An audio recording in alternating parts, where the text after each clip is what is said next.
Hello friends, আপনি কি retire person বা আপনি কি রিটায়ার্ড হওয়ার প্ল্যানিং করছেন, কিংবা আপনি কি চান যে প্রত্যেক মাসে আপনার একটা অ্যামাউন্ট, একটা ইনকাম আপনার প্রত্যেক মাসে আপনার ব্যাঙ্ক অ্যাকাউন্টে ক্রেডিট হোক?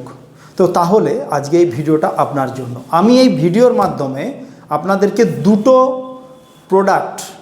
প্রোডাক্ট কম্পেয়ার করে দেখাবো। প্রথমটা হলো এমআইএস, যেটা মান্থলি ইনকাম স্কিম, যেটা পোস্ট অফিসের একটা গ্যারেন্টেড স্কিম, এবং আরেকটা হলো এসডব্লিউপি, মিউচুয়াল ফান্ডের সিস্টেমেটিক উইথড্রল প্ল্যান। এই দুটোকে আমি এই ভিডিওর মাধ্যমে কম্পেয়ার করব এবং আপনাকে ডিসিশন নিতে হেল্প করব যে আপনার এমআইএস করা উচিত না এসডব্লিউপিতে আপনার ইনভেস্টেড অ্যামাউন্টটা রাখা দরকার, যেটা থেকে প্রত্যেক মাসেই আপনি একটা ইনকাম জেনারেট করতে পারেন এবং ওই ফিক্স ইনকামটা আপনার প্রত্যেক মাসে নির্ধারিত ডেটে আপনার ব্যাঙ্ক অ্যাকাউন্টে ক্রেডিট হোক।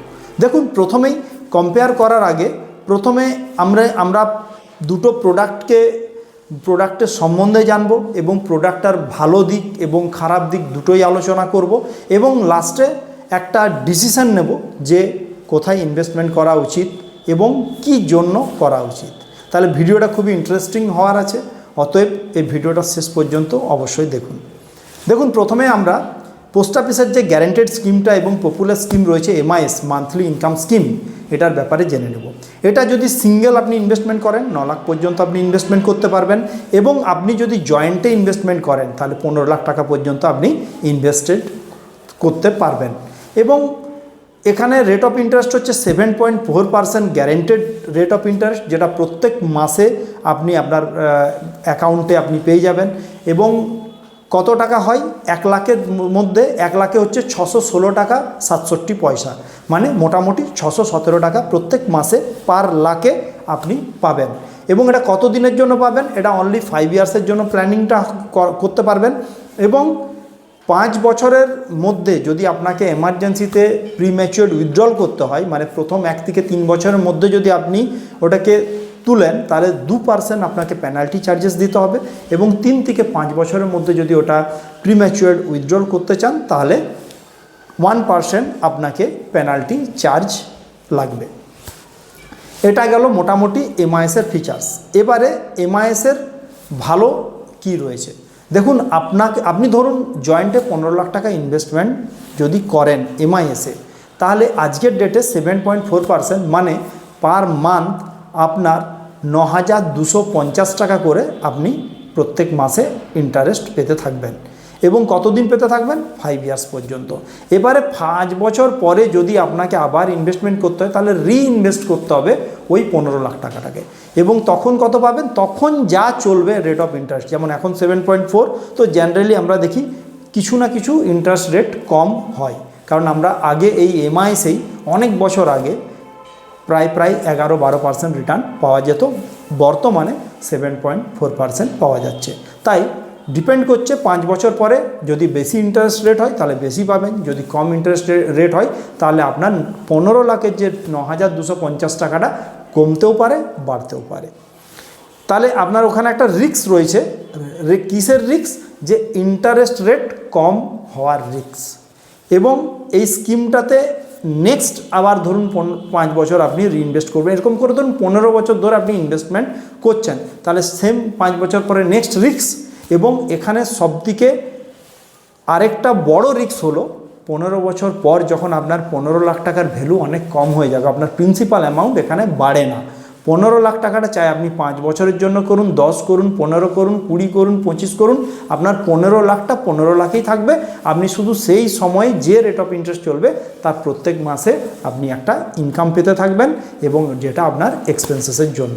এবং এই 15 লাখ টাকাটা যদি যত দিন যাবে, আপনি যদি 15 লাখটা 15 লাখেই থাকে তাহলে অ্যাজ পার ইনফ্লেশন 6 to 7% আপনার টাকাটা কিন্তু ভ্যালু দিন দিন কমতে থাকবে।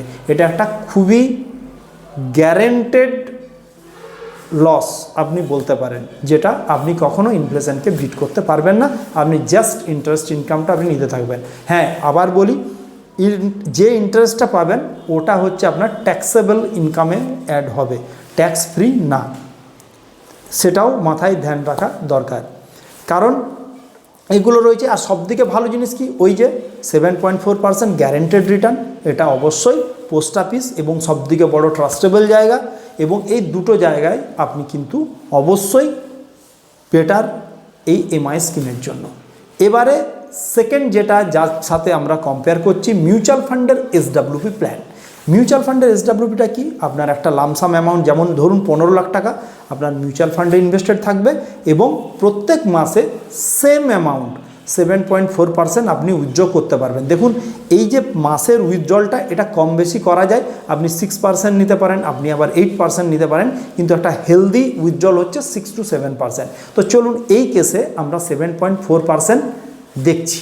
যে যদি 7.4% হয় তাহলে প্রত্যেক মাসে আপনি 9,250 টাকা এমআইএসের বরাবর আপনি প্রত্যেক মাসে পাচ্ছেন 15 লাখের এগেনস্টে। কত দিনের জন্য? 15 বছর ধরে ধরুন পাচ্ছেন। এখানে কোনো 5 বছর 10 বছর বলে নয়, এখানে আপনি কন্টিনিউ 5 থেকে 50 বছর যতদিন খুশি রাখতে পারেন। আর মিনিমাম যেটা হলো এখানে 5 বছরের কথা চিন্তা করেই অবশ্যই মিউচুয়াল ফান্ডে ইনভেস্টমেন্ট করবেন। কেন করবেন এটা আমি নেক্সট বলছি। এখানে যেটা ওখানে ছিল যে উইথড্রল যদি করেন মানে প্রিম্যাচুয়ার উইথড্রল, এখানে প্রিম্যাচুয়ার উইথড্রল বলতে যদি আপনি 1 বছরের মধ্যে করেন তাহলে 1% চার্জ হবে, 1 বছরের পরে আপনার কোনো চার্জেস লাগবে না, পেনাল্টি চার্জেস। এইবারে আপনি কত টাকা উইথড্রল করতে পারবেন? আপনি কি 15 লাখ টাকা পারবেন? যদি ধরুন আপনি 2 বছর কি 3 বছরের মাথায় উইথড্র করতে যাচ্ছেন, তখন যা মার্কেট ভ্যালু থাকবে, মানে আপনার 15 লাখ টাকাটা বেড়ে যদি 16 হয়, 17 হয়, কি 15,50,000 হয়, আবার 14,90,000 হয়, তখন যা আপনি দেখতে পাবেন সেটাই কিন্তু আপনাকে উইথড্র করতে হবে। 1 বছরের পর হলে কোনো চার্জেস নয়। ওই জন্য আমি আপনাকে বললাম যে আপনি যখন মিউচুয়াল ফান্ডে ইনভেস্টমেন্ট করবেন এবং এসডাব্লিউপি প্ল্যানে ইনভেস্টমেন্ট করবেন, অবশ্যই 5 বছরের হরাইজেন নিয়েই মিউচুয়াল ফান্ডে ইনভেস্টমেন্টটা করবেন। আর আপনার যদি হরাইজেন 5 বছরের কম থাকে তো এমআইএস এই জায়গায় বেটার, কারণ গ্যারান্টেড রিটার্ন। কারণ মিউচুয়াল ফান্ডে একটা রিস্ক রয়েছে। এটা কি রিস্ক রয়েছে?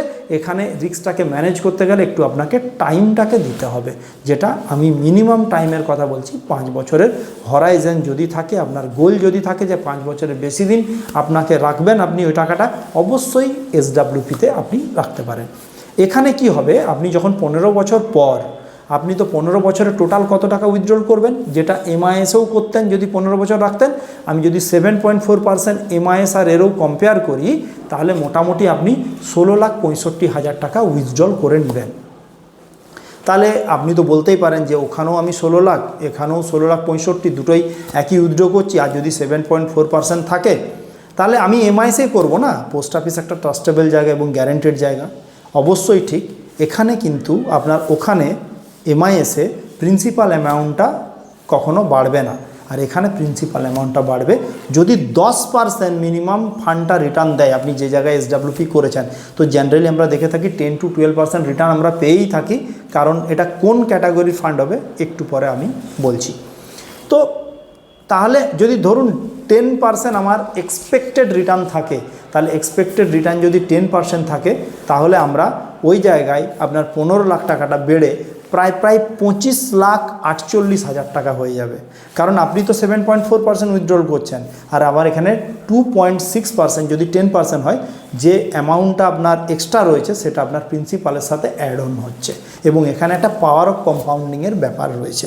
তো এই জন্য আপনার প্রিন্সিপাল অ্যামাউন্ট হবে। এবারে রিস্ক বলি, দেখুন পোস্ট অফিসে তো গ্যারান্টেড ছিল, ওখানে কিছু রিস্ক বলতে কি আপনার ইনফ্লেশন রিস্ক ছিল।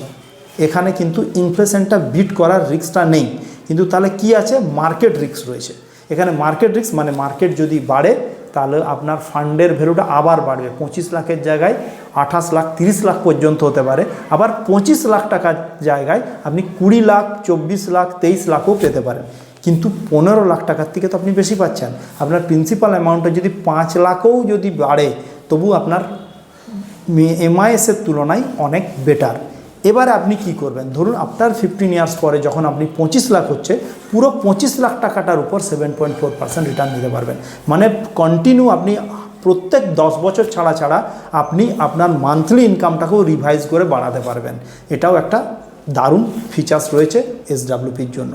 এবং আপনি রিস্কটা কি বললাম, রিস্ক ওটাই হবে, আপনি যদি 5 বছরের কম থাকার জন্য এসছেন তাহলে অবশ্যই এমআইএস করুন। আর যদি আপনি লং টার্ম থাকার জন্য এসছেন, যে আমার তো লং টার্ম ধরে ইনকাম দরকার, তাহলে অবশ্যই আপনি এসডাব্লিউপি প্ল্যানে ইনভেস্টমেন্ট করুন। এখানে কোন ক্যাটাগরি ফান্ডে ইনভেস্টমেন্ট হয়? এখানে হয় balance fund, balance advantage fund বা মাল্টি অ্যাসেট অ্যালোকেশন টাইপের ফান্ডে। এই ফান্ডগুলোতে 100% ইকুইটি থাকে না, ওই জন্য রিস্কটা কম এবং রিটার্নটাও ইকুইটি ফান্ডের তুলনায় কম। সেই জন্য আমরা বলছি 10 to 12% মোটামুটি রিটার্ন আপনি পাবেন। এবং এখানে কি হয়, 60 to 70% ইকুইটিতে এক্সপোজার থাকে এবং 30 to 40% ডেট বা আদার অ্যাসেট ক্লাসেও থাকে, যেমন গোল্ড, সিলভার এই ধরনের অ্যাসেট ক্লাসও ইনভেস্টেড থাকে এবং বিভিন্ন সরকারি বন্ড, ট্রেজারি বিল এই সকলগুলোর মধ্যে থাকে। তাই এখানে রিস্কটা অনেকটা ম্যানেজ হয়, এই জন্যই এই ফান্ডগুলোতে এসডাব্লিউপির জন্য বেস্ট। এবং আপনি যদি চান যে আপনার একটা এসডাব্লিউপি প্ল্যান করার জন্য কোন কোন ফান্ডে ইনভেস্টমেন্ট করলে নেক্সট আপনি একটা কন্টিনিউ একটা সাস্টেনেবল ভালো রিটার্ন, একটা হেলদি রিটার্ন আপনি পাবেন এবং লং টার্মে আপনার প্রিন্সিপাল অ্যামাউন্টটাও গ্রোথ হবে, যেটা মানে আপনারা ওটাকেও ইউটিলাইজ করতে পারবেন, তাহলে অবশ্যই আমাদের কল করুন। আমি এবং আমার টিম আপনাকে হেল্প করব কোন কোন ফান্ডে কীভাবে আপনি ইনভেস্টমেন্ট করবেন। এবং আপনারা যদি জানতে চান যে কোন ফান্ড এখন এসডাব্লিউপি প্ল্যান করলে বেটার, তাহলে আপনি কমেন্টসে এসডাব্লিউপি লিখুন, আমি ফান্ডগুলোর নাম আপনাদের সাথে শেয়ার করব। Thank you very much. জয় হিন্দ, জয় ভারত।